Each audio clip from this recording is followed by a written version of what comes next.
And for our grand finale here today, I'd like to introduce the National Commission on Forensic Science vice chairs. And they're going to each take a few minutes to say a few words to us. Who would like to start? John's going to start. John. So Dr. Butler is Special Assistant to the NIST Director for Forensic Science. He has a long history with the American Academy of Forensic Science. It's our honor that he has been appointed to this post, and I wanted to thank you for coming. Just wanted to briefly introduce myself. I'm John Butler from NIST. You heard last night some of the things that we're trying to do with the Organization on Scientific Area Committees. The National Commission on Forensic Science is just getting started, and so we're delighted to have that. It just launched on the 3rd and 4th of February. Nelson will tell you more about the first meeting, but I've been involved with the American Academy of Forensic Sciences now for about 20 years, coming and teaching workshops, and in the forensic DNA world have done a lot with writing books and doing research and stuff in that area. We just wanted to show you a few things about the commission. I'll mention briefly the next meeting will be on May 12th and 13th of the commission. It'll be held in Washington, D.C. It will be webcast is our plan now, so that it'll be more available to everybody.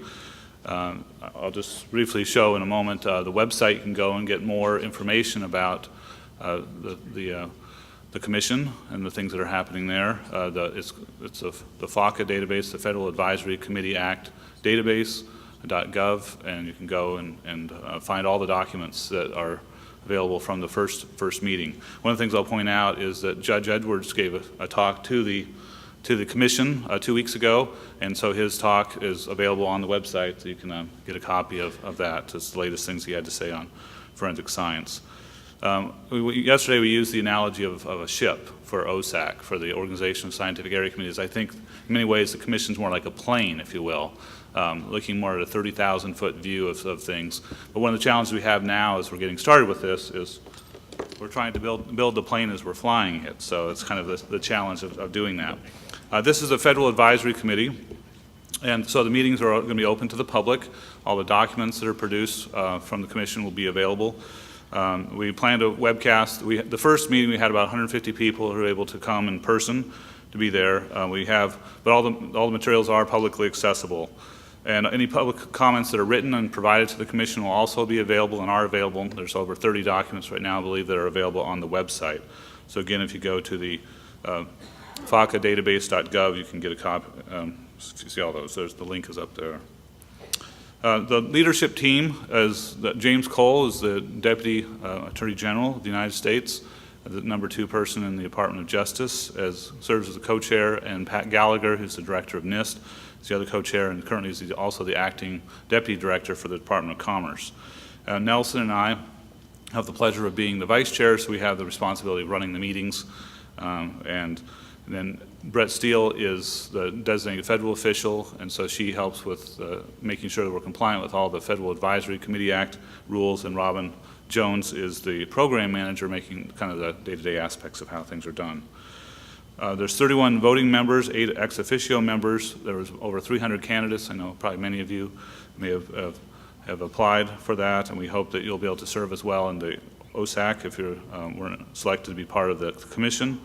But a very diverse background. We have people that are professors of biochemistry, statistics, and so on, law enforcement, prosecutors, defense attorneys, 3 judges, victims advocates, defense right advocates, and so on. So it's really a very impressive group, and there's a 21-page list of bios that you can go and get a list of all the details of the people that are participants and commissioners there.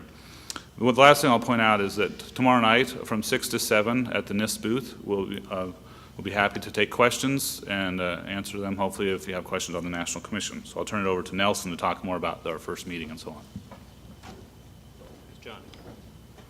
Good morning, everyone. My name is Nelson Santos, Deputy Assistant Administrator for DEA. A little background, I've been with DEA for 26 years. Since 2006, I've had the pleasure of actually running the DEA laboratory system. So I've been involved with AskGlad Lab, AskGlad Board of Directors, and some other organizations. You can read my bio. I'd rather get into the meeting and tell you what we did. John used the analogy of a plane versus a ship. I think that's like the image everybody's going to have from now on, but I think it is a good analogy. And I can tell you that plane in the first meeting was rocking a little bit as it was trying to land. I want to tell you a little bit about the meeting and the goals of the meeting. And since it was our first meeting, we weren't really sure what to expect, but we obviously had a goal of introducing ourselves to one another. That was a primary reason. Number 2 was to provide some background on the issues in forensic sciences. And number 3 was begin to set a path forward. And I'm sure most of you are actually very curious about the path forward, and hopefully we can provide you some more information. As John said, we had about 100 public attendees. The meeting was held on February 3rd and 4th in the Chinatown area of DC.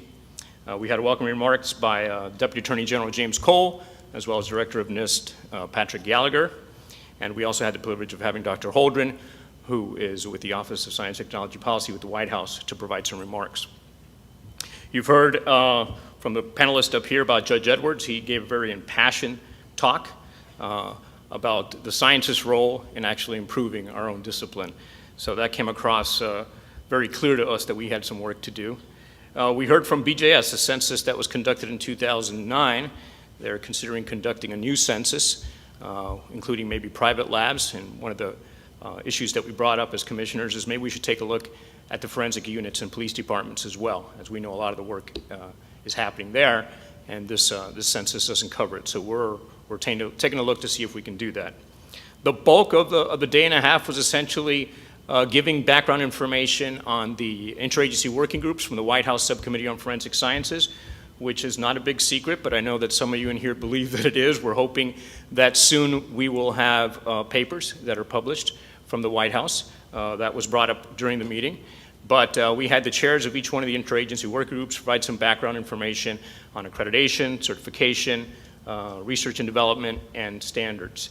There was other IWGs, but we didn't have the time, so we stuck with those big issues. And as John mentioned, NIST provided us with an overview of the OSAC, the ship, if you will, that we talk about. And we did have some comments. As you can see, the human factors was added as one of the top layer committees, review committees, and that was as a result of the commission's input. And we had some other input that they're considering as well. The last thing is trying to set some priorities, and I will say that we didn't probably allot enough time at the end to get to this point, but I think we do have a path forward that we can start talking about. And to no surprise, these are the major themes that came out. As you can see, accreditation, certification, proficiency testing, ethics, and on and on and on. And these are very familiar to all of you. Now, the plan is to set up subcommittees. And these subcommittees are slightly different than the commission in that they're not regulated by all of the FACA rules.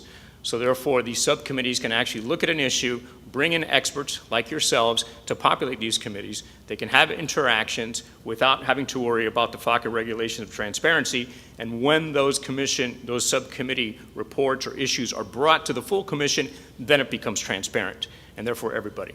So we're in the process of setting up these subcommittees. I'm sure there will be announcements made about who and when to join some of these subcommittees. So we're still working out the intricacies of that, but that's where most of the work is going to get done by the committee. Now this is my last slide, and I think it's probably the most important slide in trying to understand the difference between the OSAC and the National Commission. And I can tell you as commissioners, we struggled with it ourselves. And I'm not saying that this is the absolute way things are going to work out, but I think generally speaking, this provides a model to think about.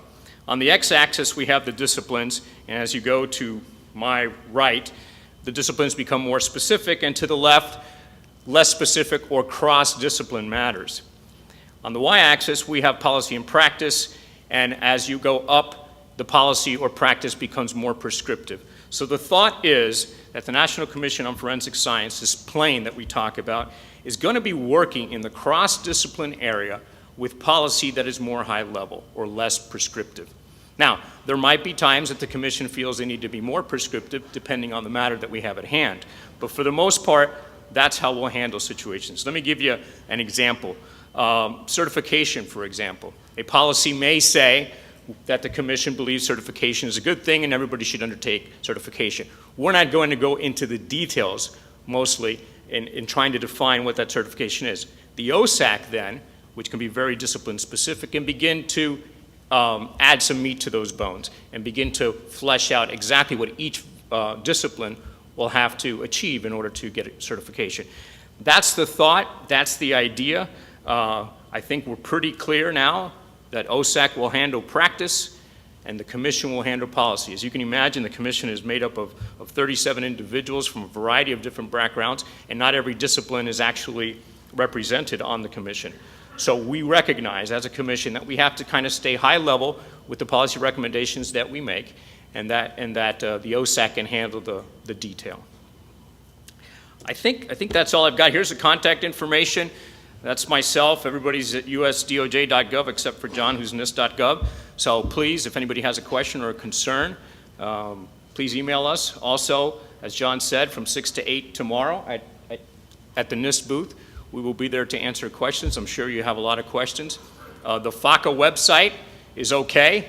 It's not the most user-friendly thing, so we're looking on trying to get a more user-friendly website set up in the very near future. So thank you very much. I appreciate your time.